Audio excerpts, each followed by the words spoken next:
Student, সরকার এখানে নাক গলাইতেই পারে না। They have no right. আপনি সেটার মন্ত্রী, সেটার প্রধানমন্ত্রী, হ্যাঁ এখন সে বাংলাদেশে 6 কোটি আছে কাঙ্গালি। কোটা আন্দোলনকে ঘিরে দেশের যে পরিস্থিতি সৃষ্টি হয়েছে, বাংলাদেশের ইতিহাসে এমন ভয়ানক পরিস্থিতি আর কখনো দেখা যায়নি। চারিদিকে এখন রক্তলাল। এই পরিস্থিতিতে আমাদের ছাত্র সমাজ এখনও যেভাবে গর্জন দিয়ে যাচ্ছে, সেগুলো শুনলে বুকের মধ্যে একটা কাঁপন সৃষ্টি হয়, একটা আলাদা সাহস তৈরি হয়। গোষ্ঠীমারি রাজনৈতিক দল, আমার দরকার আমাদের সন্তানদের বাঁচানো। আমি এখানে থাকবো, এখান থেকে আমাকে কেউ সরাইতে পারবে না। ভাই আমার দিকে তাকান, ভাই আমার দিকে তাকান। এই ভিডিওতে আমরা আপনাদের সেসব সাহসী গর্জন শোনাবো, যেগুলো শুনলে আপনিও জ্বলে উঠবেন। চলুন লাইক দিয়ে শুরু করা যাক। ঢাকা বিশ্ববিদ্যালয়ে পড়তেন আপনি? ঢাকা বিশ্ববিদ্যালয়ে পড়তেন? ভাই আমার দিকে তাকান, ভাই আমার দিকে তাকান। বলেন কততম বিসিএস আপনার? 35 হবে শিওর। আরে আল্লাহ ভাই, আপনি সিনিয়র বাবা। একজন দাঁড়ান, একজন পাবলিক সার্ভিস যে দেয় তার থেকে আমি বেসিক কোশ্চেন করতে পারি না? পারি কিনা? অবশ্যই পারি। এই বোনটির কথাগুলো শুনেই হয়তো আপনারা বুঝতে পারছেন তার বুকে সাহস কতটা। তার কথাগুলোর মধ্যে একটা জেদ লুকিয়ে আছে। পুলিশের মুখের উপর তার কথাগুলো ভাল লাগছে। এই পুলিশদের ব্রেইন আছে ডিউতে পড়ার, ফাইজলামি করে তারা আমাদের সাথে। অবশ্যই বলতে পারি, সে একটা মেধাকে মারতে পারে না। কিভাবে সে রংপুরের ছেলেটাকে মারলো? সে এরকম করছে, তাকে গুলি মেরে দিল। তার তো বিশ্বাস আছে যে পুলিশ তাকে মারবে না, তাকে মেরে দিল। কিভাবে? হাউ ডেয়ার দেয়ার? এরকম জায়গায় আমি বাঁচতে চাই না, মেরে ফেলুক আমাকে। পৃথিবীর কোনো দেশে বাঙালি এখনো চাকরিও পাইতেছে না, কারণ বাংলাদেশের ভৌগোলিক আর পুরো দুনিয়ায় বাংলাদেশ এখন জানে বাংলাদেশ কেমন। একটা রেড অ্যালার্ট কান্ট্রি হচ্ছে বাংলাদেশ। বাহ, কথাগুলো একদম মনে ধরছে। আসলেই তো মেট্রিক পাস পুলিশ কিভাবে মেডিকেল আর ভার্সিটির স্টুডেন্টদের উপর গুলি চালায়। আমি এখানে থাকবো, এখান থেকে আমাকে কেউ সরাইতে পারবে না। আব্বু কল দিছিল, আব্বু কল দেওয়ার পর বলতেছে যে তোর আর ফোন দেওয়া হবে না। আমাকে কল দেওয়া হয়েছিল, আম্মু বলতেছে তোর তুই তাড়াতাড়ি বাসায় না, তোর বাসায় ঢুকতে দেবে। আমি বলছি যে আচ্ছা, আমি বাসায় ঢুকবো না, আমি বাইরেই থাকবো। রাত্রে আজকে বাইরেই থাকবো, 2-3 দিন তুমি চেষ্টা করো না। যতদিন না বিজয় হইতেছে। আমার আজকে ভাইরা কোটার জন্য সুইসাইড করতেছে, আমার ভাইরা চাকরি পাইতেছে না, সুইসাইড করতেছে। কেন করতেছে? আজকে ভাইরা করতেছে, ভবিষ্যতে কি আমরা সুইসাইড করবো না? এই সুডো ভাইডার সাহস দেখে আমি অবাক। তুই বড় হ ভাই, তোর মতো সাহসী এদেশে যেন ঘরে ঘরে জন্ম নেই। স্যালুট জানাই তোকে। গোষ্ঠীমারি রাজনৈতিক দল, আমার দরকার আমাদের সন্তানদের বাঁচানো। আমি বিএনপি বুঝি না, আমি এনডিএম বুঝি না, আমি গণ অধিকার পরিষদ বুঝি না, এবি পার্টি বুঝি না, মুসলিম লীগ বুঝি না, জামাত বুঝি না, কোন দল বুঝি না। আমি বুঝি আমাদের সন্তানরা রাস্তায় দাঁড়িয়েছে, আমি বুঝি আমাদের সন্তানদের রক্ত ঝরছে, আমি বুঝি আমাদের সন্তানদের লাশ মাটিতে পড়ছে। স্যারের কথাগুলোতে একটা প্রতিবাদী গ্রান পেলাম। ধন্যবাদ এভাবে ছাত্রদের পাশে দাঁড়ানোর জন্য। এই আন্দোলনকে এইভাবে প্রতিহত করাটা কি আপনার কাছে যৌক্তিক মনে হয় কিনা? এটা তো আপনি কালকে যে সাইদ যে ছেলেটা ছিল, যে ছবিটা, রংপুরের ছেলেটা, ও নিরস্ত্র একটা ছেলে। আপনি স্টুডেন্টদের উপরে গুলি চালাতে পারেন? আপনি ছাত্রদের উপরে, নিরস্ত্র ছাত্রদের উপরে কোনো অবস্থাতে আপনি গুলি চালাতে পারেন? এটার জবাব প্রশাসনকে দিতে হবে। বাংলাদেশের মানুষ এটা জানতে চায় যে আমরা একটা প্রাণের কথা বলবো, একটা দাবি তুলবো। আপনার সেটা পছন্দ না হতে পারে, আপনি বাহাস করেন আমার সাথে, আপনি আমাকে কথা বলতে দিবেন না। আমি কথা বলবো, আপনি গুলি করে মারবেন। ওটা মায়ের বাচ্চা, ও একটা বোনের ভাই, আপনি ওকে মেরে ফেলছেন। এটা একটা কথা হলো? এই আপুর কথাগুলো একদম রাইট। দাবি পছন্দ নাই হতে পারে, তাই বলে ছাত্রদের উপর গুলি চালানোর অধিকার দিল কে তোদের? ভাই ওই যে কালকে আপনারা বাড়ি এসেছে, ভাই শুট করেন একটা ক্লিপ নেই। এটা কেমন মিডিয়া? এটা কেমন মিডিয়া? ওরা কারা? ওরা কি আমাদের বন্ধু? ওরা কি আমাদের বন্ধু? সরকারের গোলাম, সরকারি গোলাম। ওরা পাঁচ আটলে মানে না চাটলে ইয়াটি, পাঁচ আটলে সঙ্গী, না চাটলে জঙ্গি। দেশ টাকার বাপের কেনা না, লাখো শহীদের রক্তের বিনিময়ে দেশ পাই। এই মেয়েটা সরকারের গতি নামিয়ে দিয়েছে। এরকম সাহসী নারীকে দেখলে স্যালুট করতে মন চাই। আমার এখন কিছু নাই, আমি এখন নিজে সুইসাইড করে ফেললো, কোনো কিছু নাই। আমি বিচার দিয়ে যাচ্ছি, জগতের কাছে বিচার দিয়ে যাবো। আমি আমার ছেলেটাকে নিয়ে আমি নিজেও শেষ হয়ে যাবো।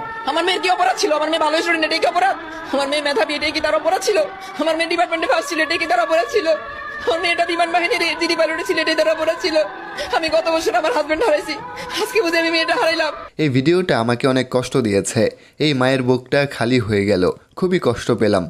আমায় অনেক বড় ডিগ্রি দিছে মা, বইতে নাহি পারি, এই ডিগ্রি বড় ভারী, মাগো বইতে নাহি পারি।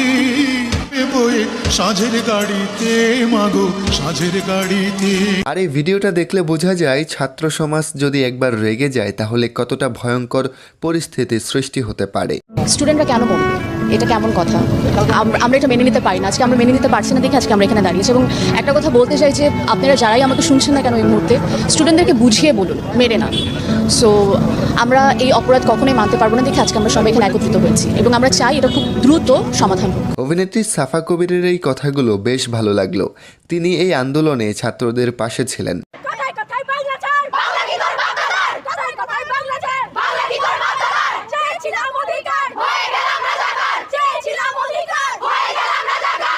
সাহসী নারীদের এই স্লোগানগুলো যে কারোর রক্ত গরম করে দেবে। তাদের স্লোগানে প্রতিবাদের গন্ধ পাওয়া যায়। আপনি স্যাটের মন্ত্রী, স্যাটের প্রধানমন্ত্রী, হ্যাঁ এখনো সে বাংলাদেশে 6 কোটি আছে কাঙ্গালি, আর আপনি কোন গরিব নাই। রাস্তায় নামে একদিন ঘুমাইয়া দেখেন, ঘুমাইয়া দেখেন। তাছাড়া ধরে ভরে তো পলানের রাস্তা পাবা না। ওই কাকা কইছো না, পাবা না পলানের রাস্তা। আর যাই হোক, চাচার এই কথাগুলো আমার সবচেয়ে বেশি ভালো লেগেছে। তার কথাগুলো 100% সত্য। না মেনে উপায় আছে? আমি একজন মুক্তিযোদ্ধা হিসেবে আমাকে অনেক সম্মান দেখিয়েছে। আমার মুক্তিযুদ্ধের সার্টিফিকেট ওকে দিব, ওই যেন কালকে নিয়ে যায়। আচ্ছা, কিসের সার্টিফিকেট? মুক্তিযুদ্ধের। কিসের মুক্তিযুদ্ধ? হ্যাঁ, মুক্তিযুদ্ধ হয়েছিল। তুমি আমার মহান মুক্তিযুদ্ধ সম্পর্কে উল্টা পাল্টা বলবো না। চুপ করো। মুক্তিযুদ্ধ যদি হইতো আর সত্যি যদি মানুষের মুক্তি হইতো, তাহলে তোমার সার্টিফিকেট দেখে আমার চাকরি নিতে হইতো না। এতে ফার্স্ট ক্লাস পাওয়ার পর 5 বছর ধরে ঘরে বেকার বলেছি। ওই থাম না, মুক্তিযুদ্ধটা এখন করবো। এই কি বলিস? প্রয়াত চিত্রনায়ক মান্নার 2001 সালের এই ছবির কথাগুলো 2024 সালে এসে 100% মিলে গেল। আমরা কেন হল ছাড়বো? আমরা স্বায়ত্তশাসিত প্রতিষ্ঠানের স্টুডেন্ট। সরকার এখানে নাক গলাইতেই পারে না। They have no right. আপনাকে মাঠে নামাইয়েন না। শান্ত হিংস্র বাঘিনী বাঘকে মাঠে নামাইয়েন না। এগুলো তো যুবক। আমরা তো অযৌক্তিক কোনো দাবি নিয়ে এখানে আসিনি। আমরা বলিনি এই কোটা বাতিল করেন, আমরা বলছি সংস্কার করেন। আমরা মেরে বের হবো, লাশ হয়ে বের হবো ওখান থেকে। আমরা লাশ হয়ে বের হবো ওখান থেকে। এই আপুটার কথাগুলোর মধ্যে একটা শক্তি আছে।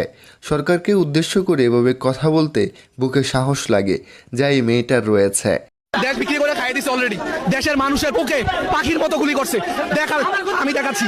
এই দেখেন, মাথায়, হাতে, এই হাতে বুকে আছে গুলি এমন ভাবে করছে। আর আমার হাতে অলরেডি ওনাদের ছোড়া, ওনাদের এই ভাইটার কথাগুলো শুনে অনেক খারাপ লাগলো। তার মাথাতেও গুলি লেগেছে। কতটা নিচে নামতে পারে বাংলার পুলিশ একবার ভেবে দেখুন।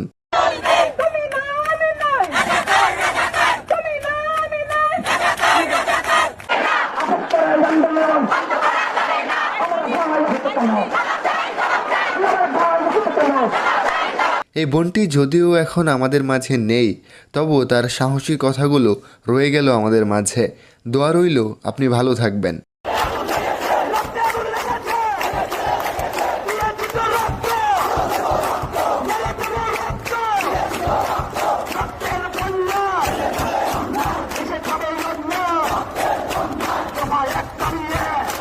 এই ভিডিওটা এখন বেশ ভাইরাল।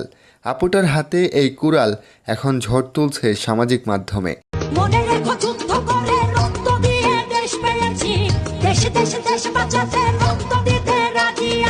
হাজার হাজার পুলিশের সামনে দাঁড়িয়ে এই ভাইটার গর্জনগুলো কতই না সাহসের। প্রতিটা মায়ের বুকে যেন এমন ছেলে জন্ম নেই। আজকের এই ভিডিওর কোন ডায়লগটা বা কোন গর্জনটা আপনার মনে ধরেছে অবশ্যই কমেন্টস করে জানাবেন। দেখা হচ্ছে পরের ভিডিওতে। ধন্যবাদ সবাইকে।